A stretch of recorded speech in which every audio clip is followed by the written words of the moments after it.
all but considered washed up, Green Day records an album, then the master tapes are stolen, they start all over again, and stage the ultimate comeback with their 2004 masterpiece, American Idiot. We're going to talk about it.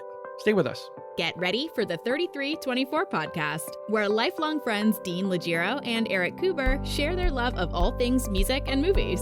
Dean has directed short films and is a music trivia buff. And Eric, trained in audio engineering, brings his extensive knowledge of music and film to the conversation as they discuss, debate, and celebrate their favorite albums, films, and much more. Welcome, friends, to the 3324 podcast. Dean Legiro here with you as always, alongside a solemn and almost voiceless Eric Kuber. Hi, everyone. See, you sound fine. I sound fine. I'll be fine. You're fine.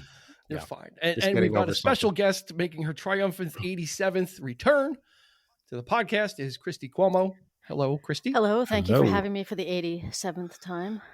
Yeah, getting up there. That's what it feels like. Is that your age or is that how many podcasts? A little bit of both.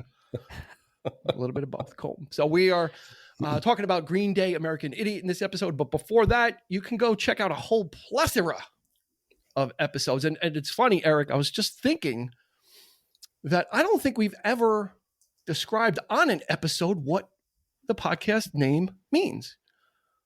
I think it's on our trailer, but if you don't listen to our trailer where I explain it, the 3324 podcast, people may not know. If we didn't, I think with this episode, I think I should probably explain it just for people that may not know. Well, go ahead and do that. What do you think? That would be fantastic. I'm sure we did at some point. We might have even done it on a live show.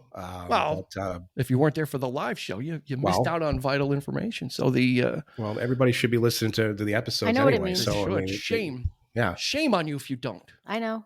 Christy, she knows. What is it? She knows. So 3324 podcast. I'm not allowed to. What? No, it's good. Talk over me. Go ahead. Yeah. Pretend I'm not here. Host. It's the host's, prerogative. That's it. Thank you. So for those of you who are joining us for the first time, it is not this disorganized, but we're kind of, filling in some of the gaps and filling in some of the time. But the 3324 podcast, if you found us, 33 is the music side of what we do when we talk about music. It's 33 because records, vinyl, which is popular now, spins at 33 revolutions per minute, right? Likewise, movies are filmed at 24 frames per second. So we got really clever and mashed the two together for the 3324 podcast. Your home for what we feel is the best in music and movie podcasting. Yeah.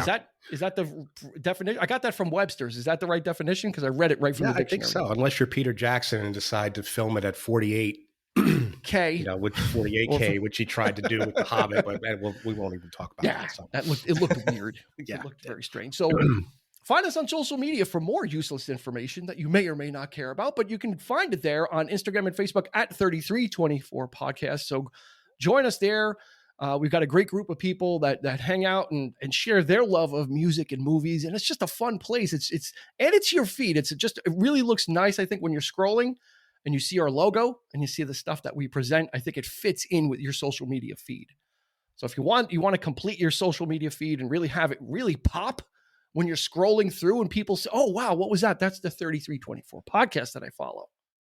Yeah. I think it's time, if you haven't, to take the plunge and come join us. We would appreciate it. I concur wholeheartedly. Do you concur? I do. Cool. Of course. We will get to Catch Me If You Can at some point. He's so proud, isn't he? He's so proud. Why not? We should be proud of this little podcast thing we've created, this little section of the internet that we've carved out for our very own. That's right. I'm certainly proud of it.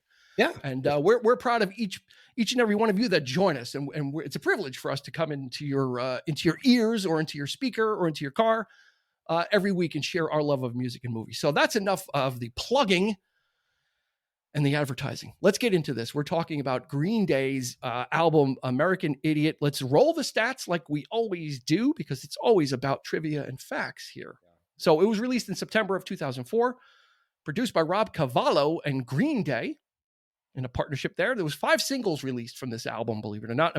American Idiot, Holiday, Wake Me Up When September Ends, Jesus of Suburbia, Boulevard of Broken Dreams. It also won 2 Grammys, which is pretty impressive. It won Best Rock Album, no surprise there that year. And then it won Record of the Year for the single Boulevard of Broken Dreams. And it went 6 times platinum, which means it sold more than 6 million copies in the United States. But worldwide, it's like 16 million. It's crazy.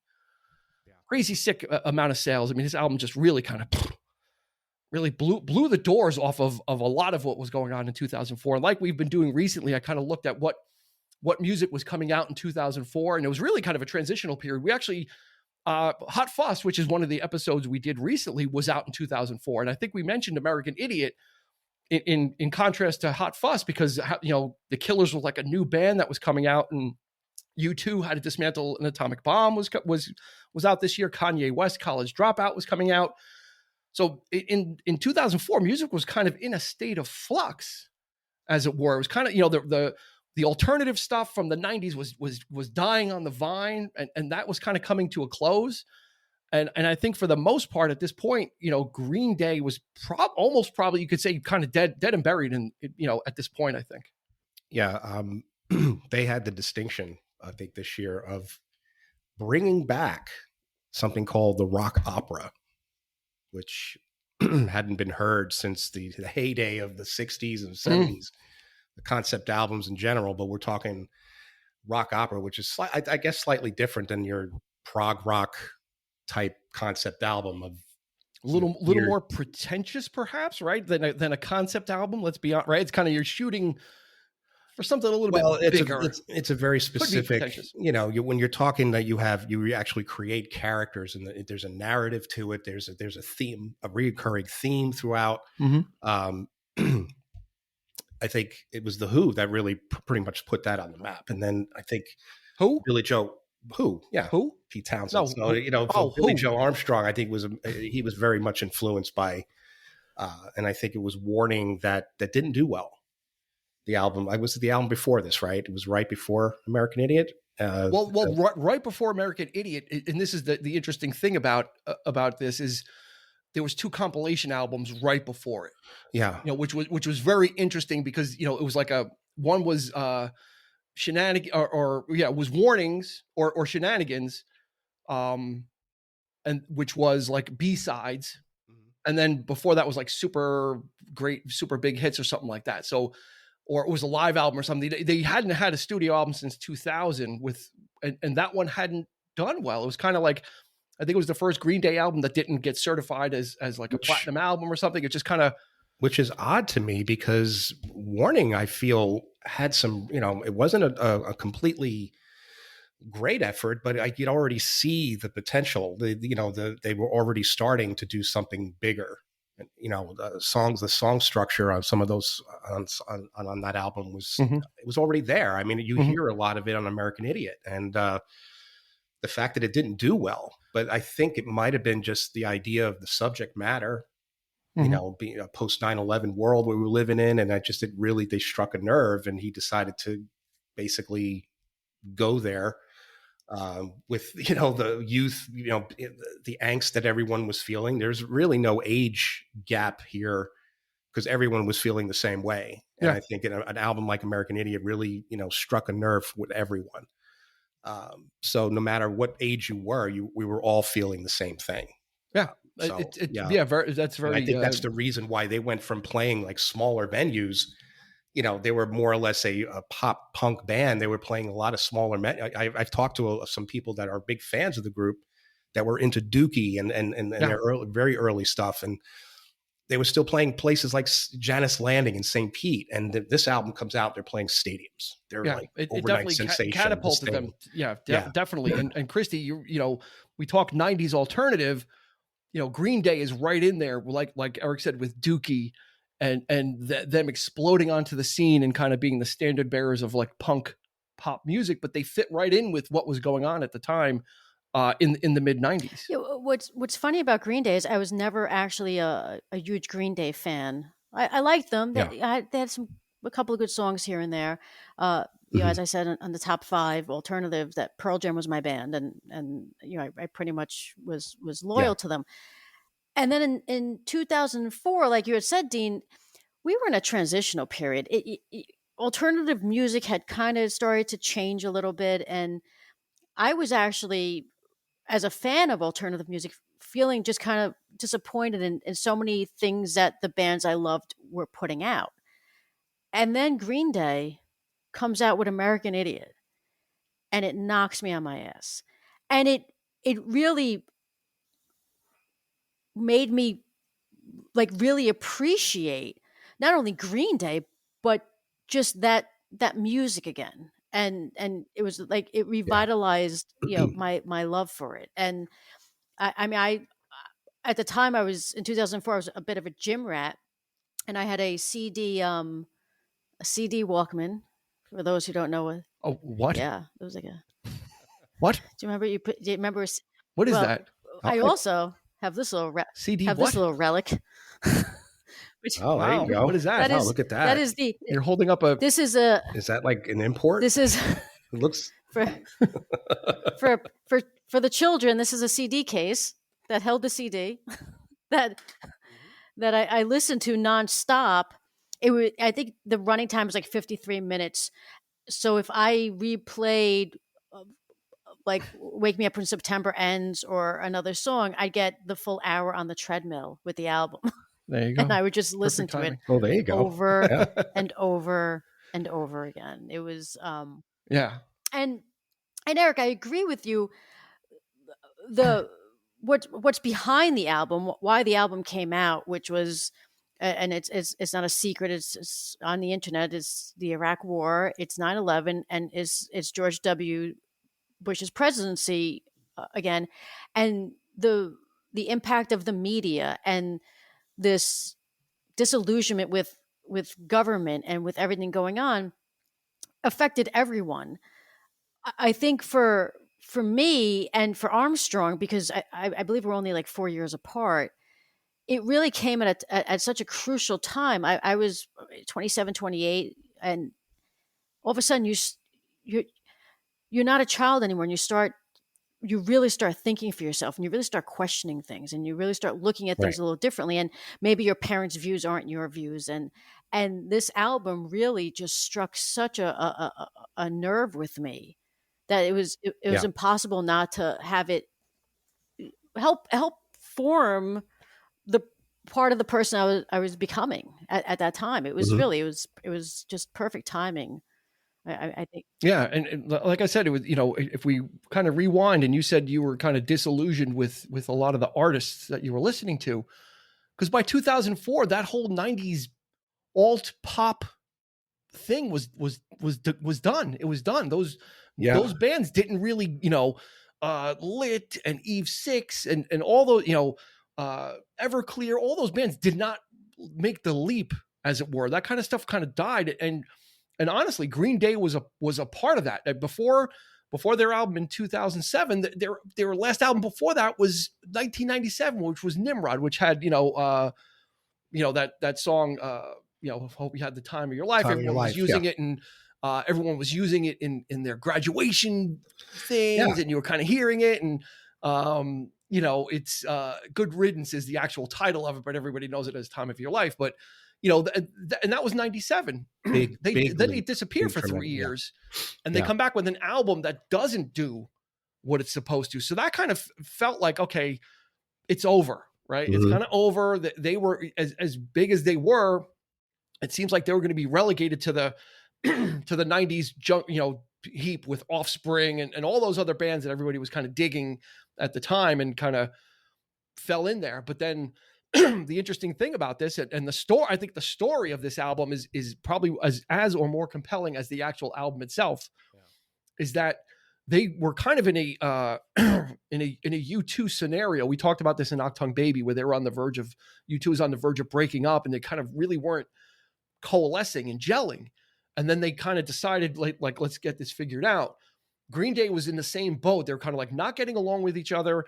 There was some animosity between Mike Dirnt and Trey Cool. So Mike Dirnt is the bass player. Trey Cool is just that. He is Trey Cool, but he's the drummer. He's a Trey Cool drummer. And then Billy Joe Armstrong is the main lyricist and guitar. So there was that thing of Billy Joe and then the other two guys, and it was some animosity building against their input really wasn't being listened to and taken seriously. So they all kind of sat down and figured it out and just spent time with each other personally and kind of got their mojo back. So like, yeah, we're okay. Like we're re-energized. So kind of like U2, right? So then what they do is they kind of come together and they start recording this album called Cigarettes and Valentines. Yeah. And they record the album, they get it done, it's mastered, and the tapes get stolen and they're gone. Right. So, and they did have the backups of like the demos or whatever. But at that time, I think that Rob Cavallo, the producer, went to them and said, okay, do you want to is this actually the best you can do?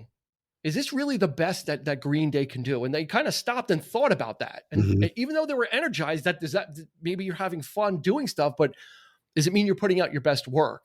Right. And in the case of U2, they did, right? They came together and just like knocked it out of the park. So with Cigarettes and Valentines, they kind of reassessed the situation and be like, you know what? We probably can do something better than that. Right. So it was kind of getting called to the carpet is the tapes are gone. So we're going to re-record this thing because we can, or are we just going to we've done it and are we going to move on and see what else we can do? And they decided to not re-record that album. The tapes would be found years later, but they still would never really release anything from it. Maybe a song or two. They never did anything with it. It's still kind of like a lost album by theirs. So then they said, okay, yeah, we're gonna take another crack at that, and that's when that leads to where Eric is talking about the idea of doing a rock opera. Billy Joe Armstrong listening to heavily influenced by Quadrophenia, listening to Tommy, listening to Ziggy Stardust, but not influenced by stuff like Pink Floyd, right? Which is another kind of rock opera, like not that type of stuff, but more the Quadrophenia, grunge, harder edge stuff. Something they're kind of like, let's bring that now in their wheelhouse of what they're, when you listen, exactly. They were more, lack of a better term, the Who could be punk. They were sort of the start of. Aren't they the Godfathers of? I mean, they're known as one of the Godfathers. So these sharp hitting, songs, and then you can, Pete Townsend writing this whole narrative around it. And, I always related to Quadrophenia much more than I ever did with Tommy, which is a more sort of surreal type of thing. Quadrophenia really hit home for me as a kid because I was, it's all about being a misfit. And this kid having 4 separate personalities, trying to fit in, trying to be cool, trying to be responsible, trying to be, there for his girlfriend and having a sensitivity that, most kids, are afraid to show. So that really, inspired me. And, the fact that it inspired someone like, which I, like Christy, I wasn't a huge Green Day fan myself either. I always thought of them as, I never understood the term pop punk. Like they kind of, right. They were this new, all of a sudden there's this new genre called pop punk. And I kind of equated them with groups like Weezer and like those kinds of acts that were, they're funny, they're silly. And a lot of that early Green Day stuff was kind of like that. Yeah. Well, they got a lot of crap for that too. Yeah. They were by the, they started out as like this hard punk thing. And then once they got popular, they were all of a sudden considered sellouts. It's like, oh, you're not punk anymore. You're making popular music, question. And you've given up on it, and you're traitors. So they had to kind of carry that baggage around with them. That's always been for me. It's always been like the minute somebody tries to be more creative and more ambitious, they're sellout. Like this is definitely the go big or go home philosophy. It did not hurt this band one iota. No, if anything, it showed what they had inside of them. Absolutely. And we're going to get to talking to the album, but just a little more behind the scenes, and then we'll start talking about it. But so they decide they're going to do this album. It's going to be a little more of a collaborative effort. Billy Joe, not Billy Joel, but Billy Joe is going to take a little more all the time. Billy Joel Armstrong. Billy Joel Armstrong. Yeah. Just the way you are, you American idiot. That's the hidden track. But so it was a little more collaborative. But what they did, which they'd never done before, is they rehearsed all the songs to death. Like they really ran through them, so they had it down. So when it was time to record, they weren't looking for. They were looking for a raw edge, but they weren't looking for like an unplayable edge where like, oh, this sounds like it was just worked up. So they really got it tight. And then they did something else that they don't do either, is they recorded the album in order. They would finish one song and then move on to the next. So they wouldn't record everything and go back and fiddle. It's like, here we're doing American Idiot and get that done and then move on to the next song in order. So they had planned this out. They had spent a lot of time planning this out and planning what this, the story, the concept, kind of getting it all together. So this wasn't a half-ass just kind of thrown together and they got lucky. There was a lot of intention and they were like you said, they're kind of swinging for the fences on this one. And wow, like when the album starts, it's just kind of like you're in for, it's got a different sound than even the other Green Day stuff. There's something, it's fuller, bigger, more bombastic, but also thicker. There's so many different adjectives to use for it. Well, I think it lends itself to the operatic aspect of it. I mean, musically speaking, it's supposed to sound grander. Excuse me, than from their earlier work, because the whole process and the think space of getting into the studio and really playing that up and making the music sound more such a grandeur and such a majesty to it. And that's evident from the get-go with the title track. I mean, it just kicks right in and man, you're in. But what I'm most impressed with is Jesus of Suburbia and Homecoming in particular, because this is a mini opera within the canvas of an entire rock opera itself. You have 2 songs that are made up of 5 parts. Mm-hmm. That in itself is amazing to me. That the Who did it with a quick one, and this was inspired. Another source of inspiration for Billy Joe. They actually covered the song, which I didn't know. I'd love to hear it. Mm-hmm. Yeah. I want to hear their version of Quick One While He's Away, which was the Who's very first mini opera, so to speak, and that's what inspired them to do Tommy. As soon as I heard Jesus of Suburbia, I knew that this was. That immediately came to mind. And it's like, man, he's writing a mini opera within a rock opera. This guy's, I mean, he's really going for. Yes, since you brought it up, let's talk about Jesus of Suburbia. I mean, Christy, what's your feeling? Like, for me, it's my favorite song on the album.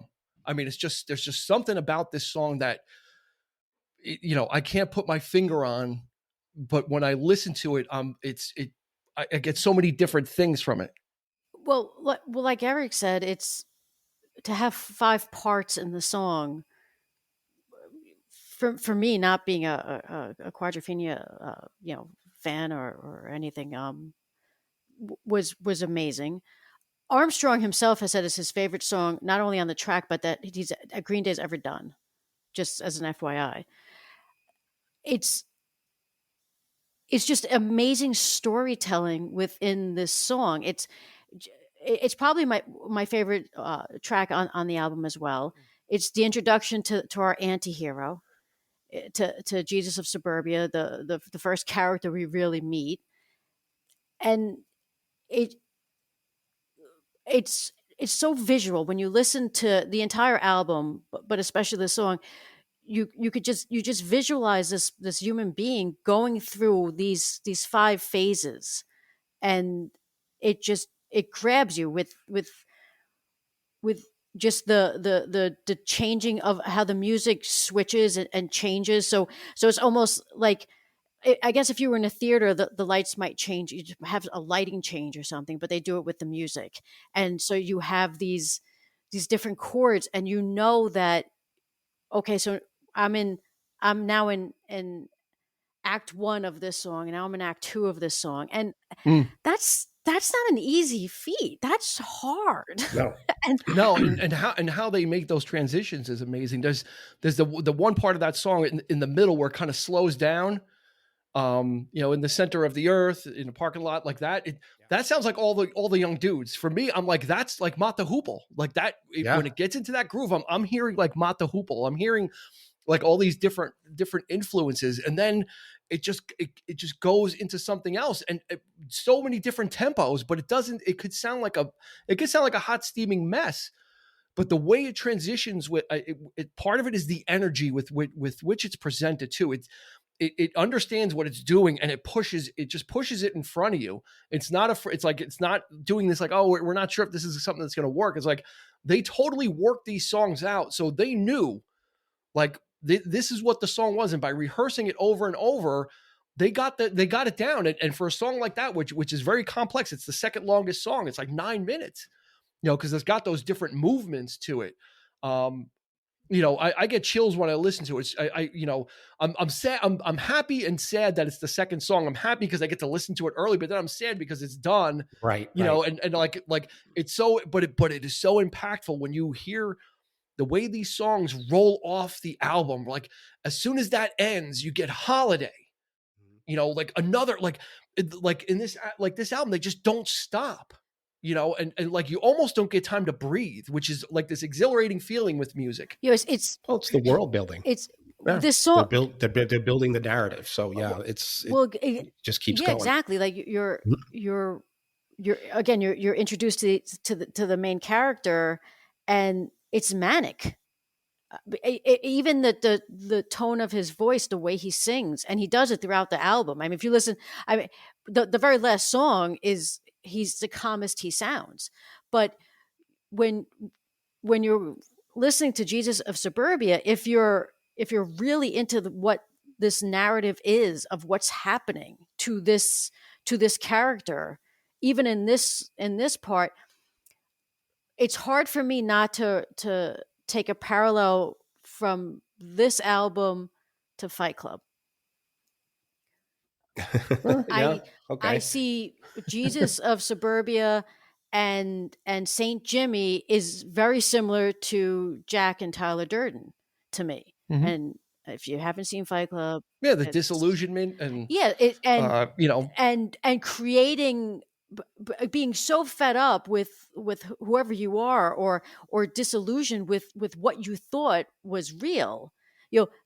The scriptures on the 7-Eleven wall, it's all a lie. Everything's a lie that Jesus of Suburbia believed, much like Jack was kind of disillusioned with his life. So you create someone who's maybe a little cooler, maybe a little bolder, but that person ultimately is always going to be more destructive, and you have to kill that person. Which is Saint Jimmy. Which Saint Jimmy. I mean, which is the second character in the story. When you think about what they weaved together, it's I mean, to this day, it's a relevant album, and it's a masterpiece. It's absolutely a masterpiece.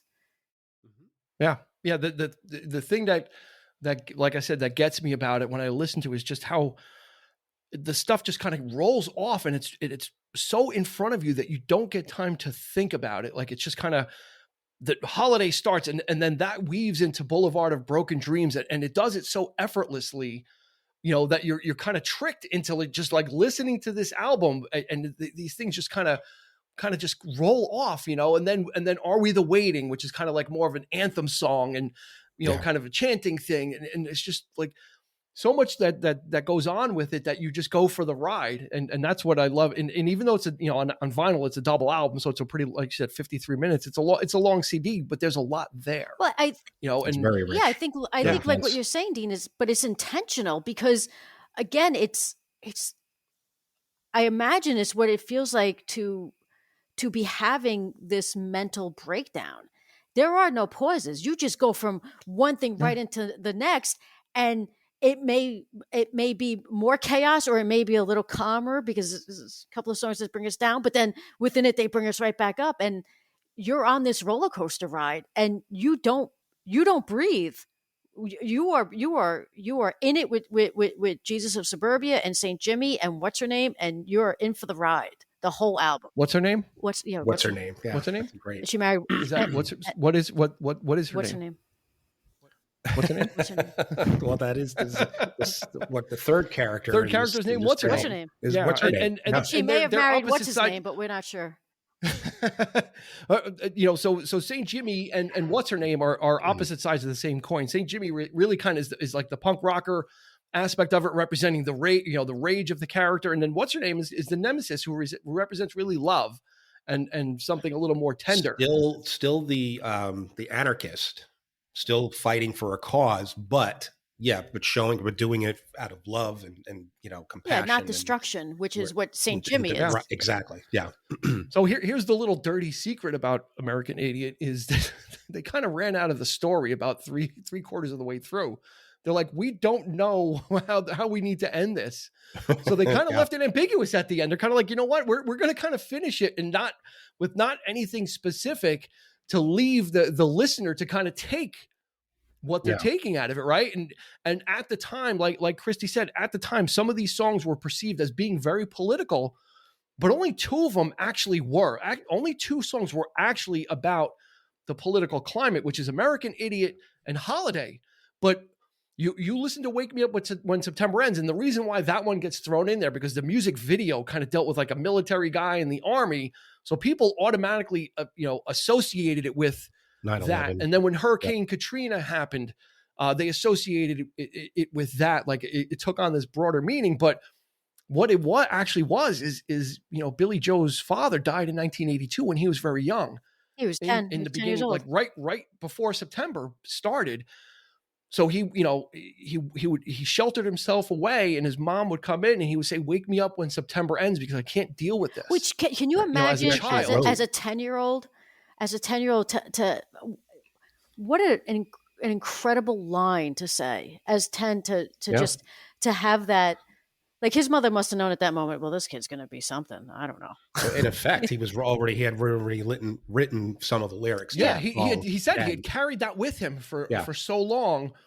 And for him, it was a very cathartic song. And now it's become kind of a meme and a joke, at the end of September, like, oh, wake up Billy Joe Armstrong. And it's not, that's not what it's about. Like for him, it's about his father dying, when he was so young and about, but it has taken on this political slant, again, because of everything that was going on in 2004, and an election was on the way in November.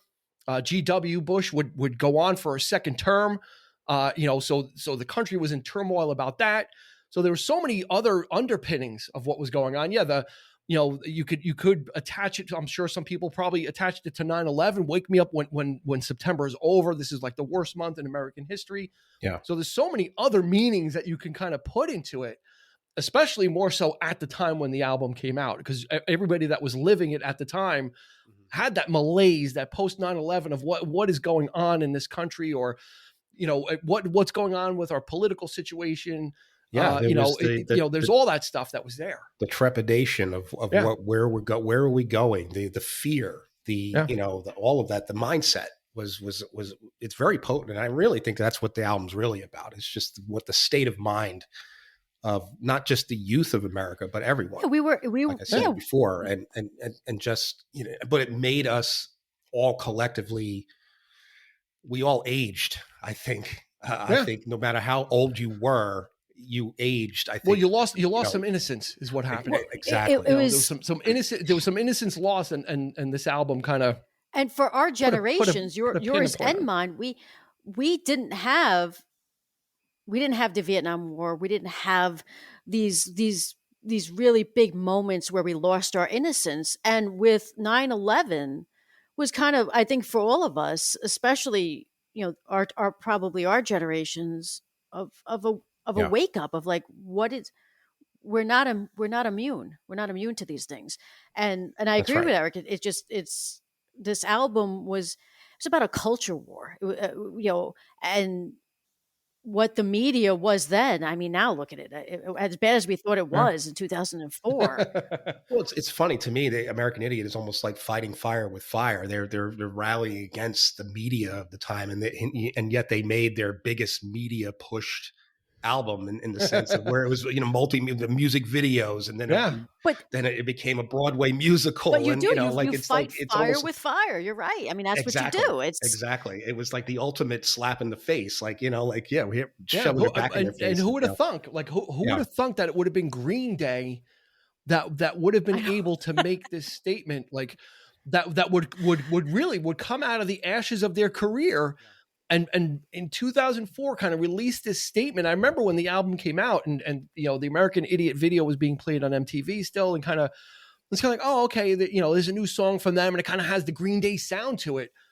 But then, Boulevard of Broken Dreams comes out, which sounds it's something different from them. It's kind of a combination of, their previous two albums were kind of they were getting away from the punk stuff and going towards a little more acoustic stuff. So this kind of meshes it all together. They were ready to come back to punk, but they had learned so much in between that now the music was punk, but it was something else. Yeah. It was again, punk with something added to it that's inspiration. That is, being inspired and not being afraid to show it. It's like, you're inspired by looking to what was done before. And I'm always a big fan of younger artists who gravitated, at some point in their career to pay homage to what might have inspired them or could inspire them to do more. Like he started playing more acoustic guitar as a result. Yeah, they had a little bit of a Dylan period there. When you hear like things like Tommy and what Pete Townsend was able to do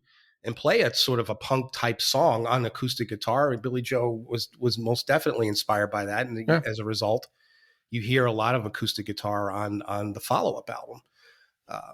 Which in my opinion, every song on 21st Century Breakdown, which by the way, you follow up a rock opera with another rock opera, that takes balls.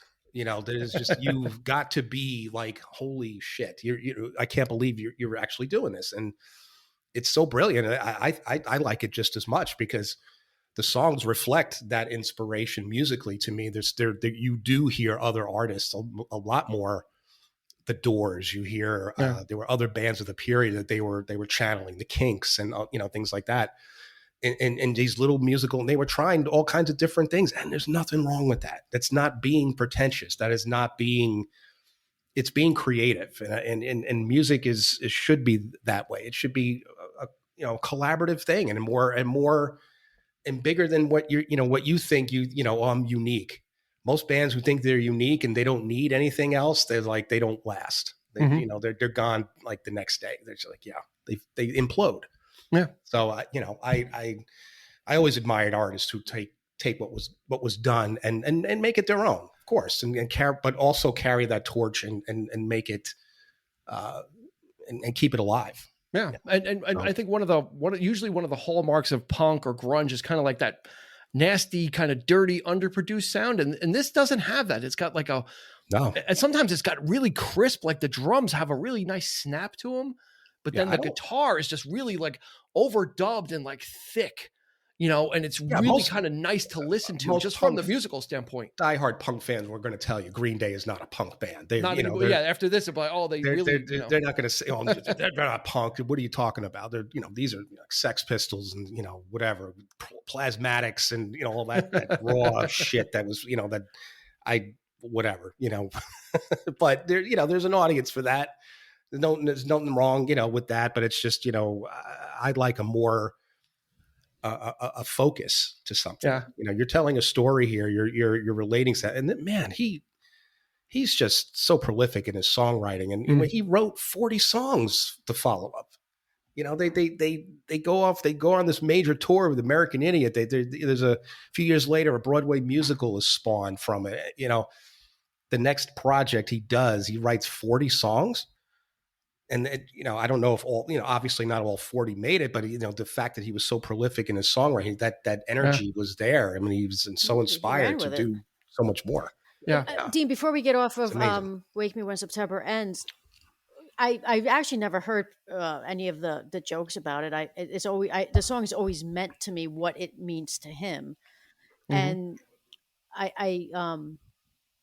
when you're listening to the album, you try to fit it into the storytelling, and I think it fits. I know he put it there because it's a tribute to his dad, but it fits because if you think about the character of Jesus of Suburbia, there's a line where he's like the mom and the Brads, and so that's the mom and whoever that's in Jesus of Suburbia. That's whoever the dad happens to be that weekend or away, and so this character perhaps lost his father, and so I think you could fit it into the storyline of definitely. But it's a phenomenal song, and it's still I find it very touching. actually.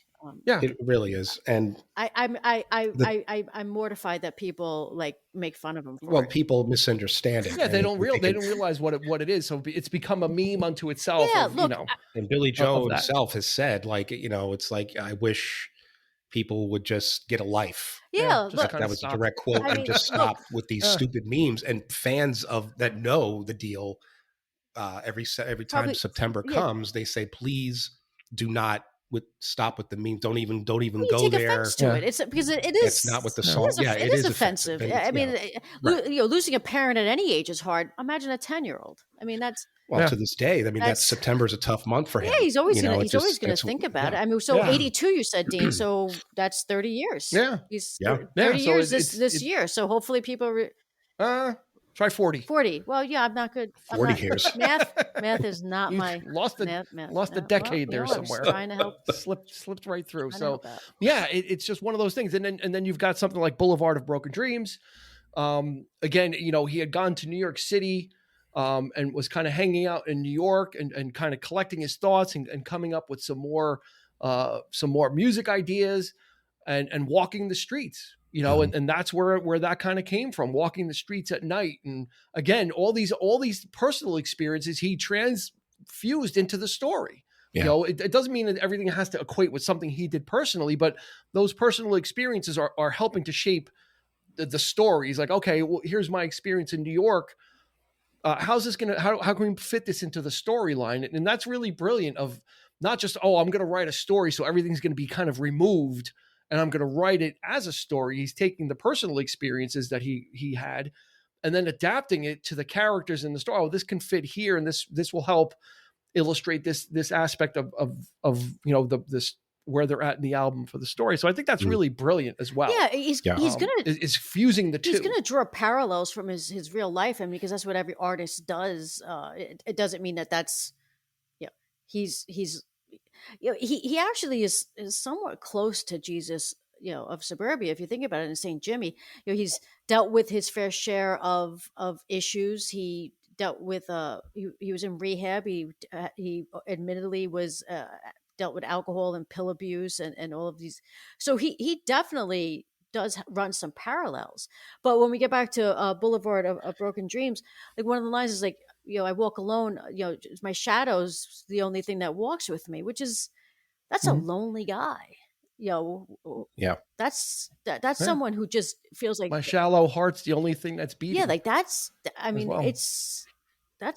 someone who's beginning to spiral into.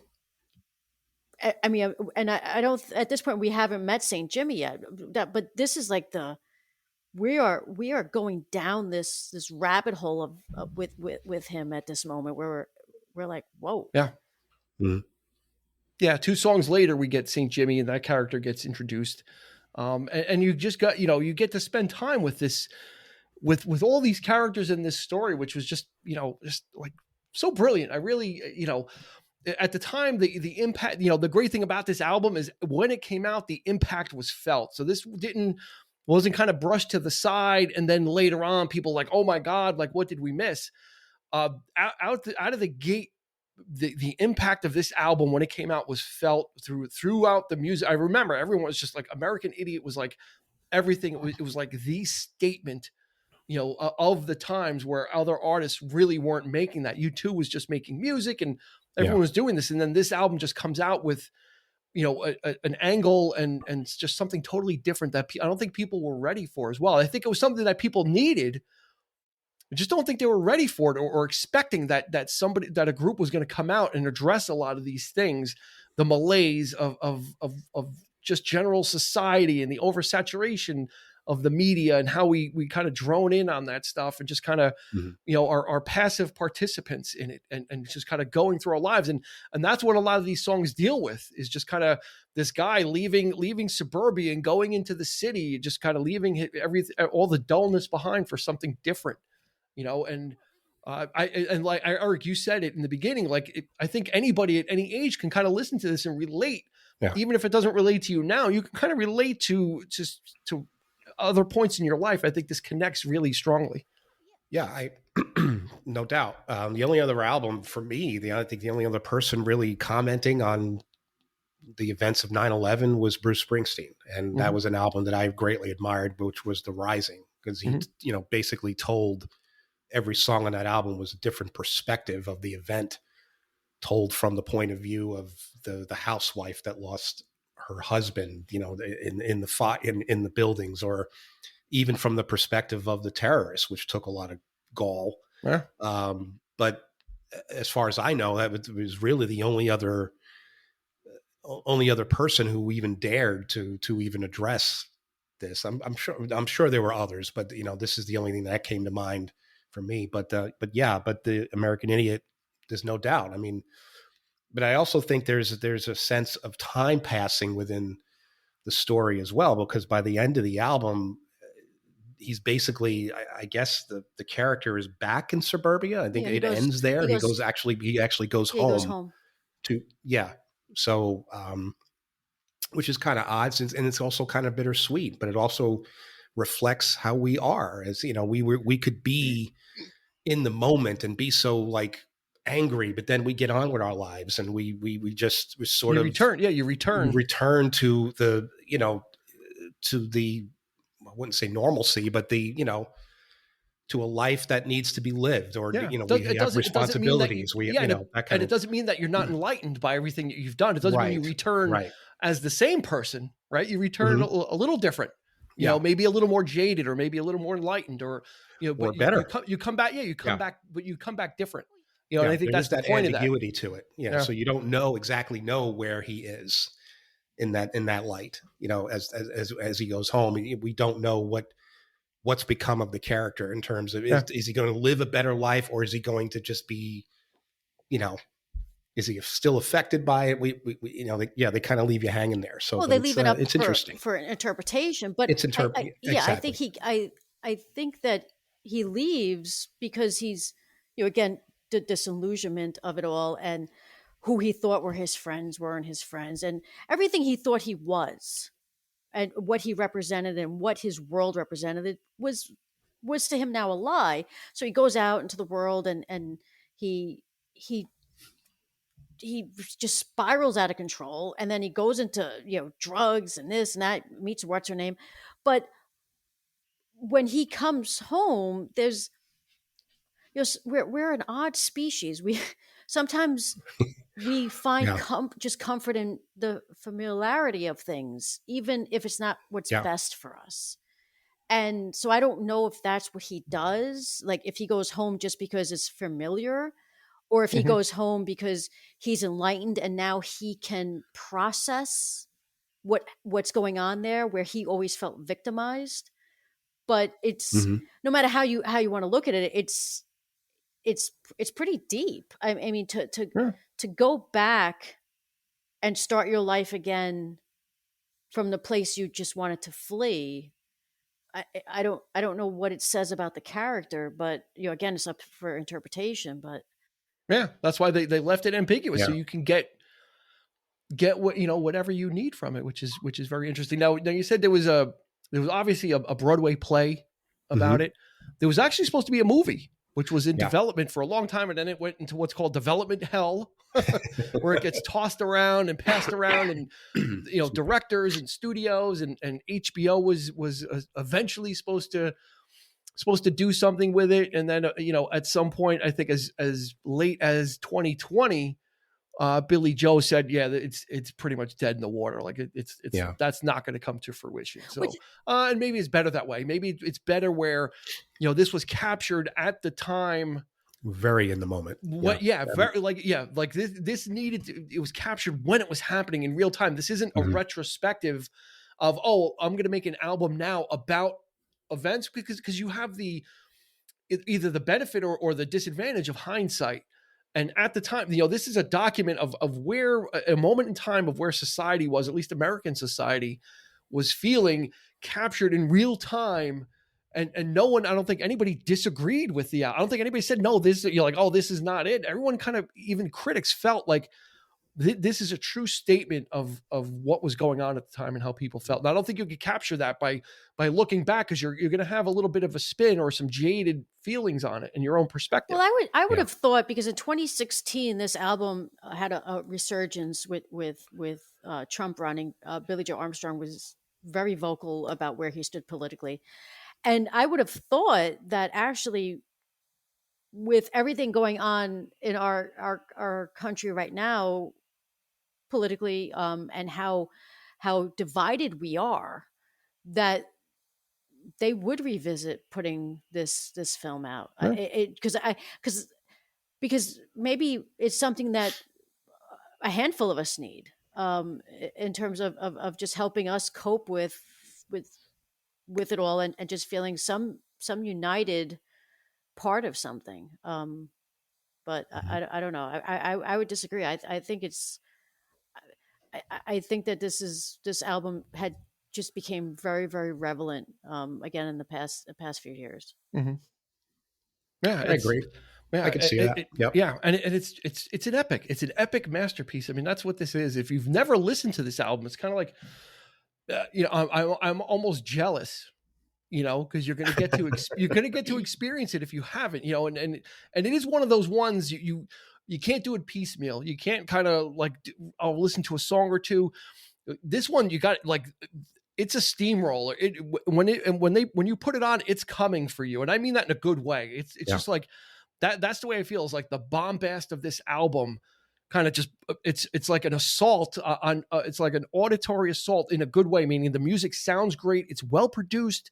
The musicianship is there and the message is there. So you're not missing anything, right? You're getting great sounding music. You're getting the message.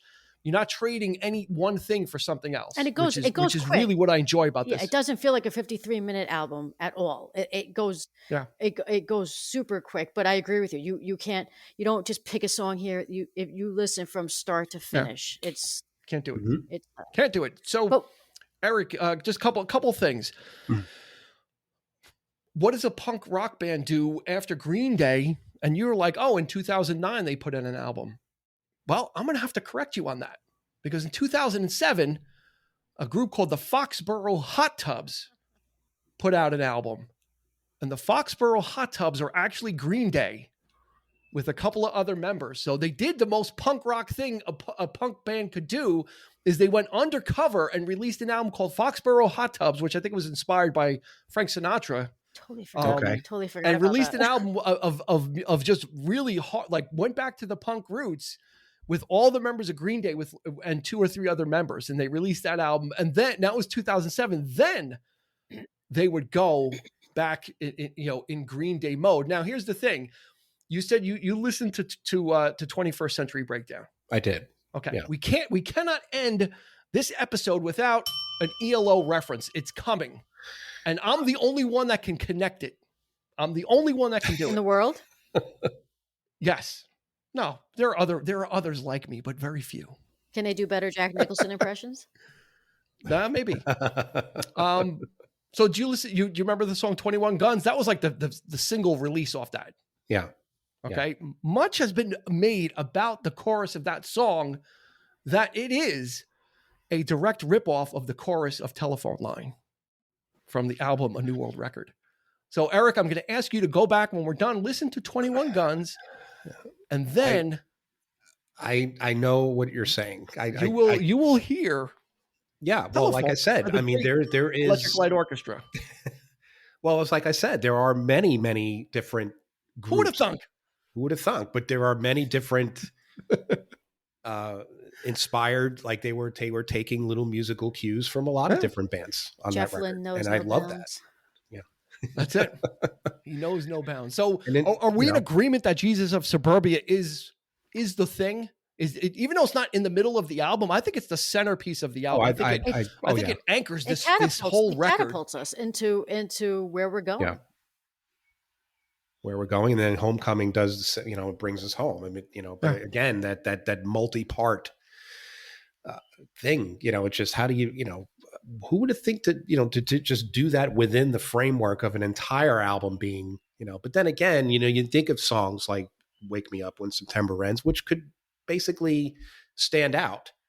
Yeah. And not be a part of this. And it could have been a great song on another album, somewhere. Like it didn't have to be a part of this, but it was. Yeah. And it just, but the I fact get what you're that saying. Jesus of Suburbia is firmly a part of this story. Very much in that mode of being, even though oddly enough, it was released as a single, they chopped it. Yeah. They chopped it up from like 9 minutes to 6. And even that's long for radio. Mm-hmm. But yeah, I get what you're saying, where you can pull out that song and be like, okay, you can listen to it. But Jesus of Suburbia is so ingrained in the story and so epic into the story that I think we're really advocating for Jesus of Suburbia is basically what we're saying. But when you get to it, you'll be like, you'll be in agreement with us as well. So I think we all are on the same page as that. And, they kept going after that.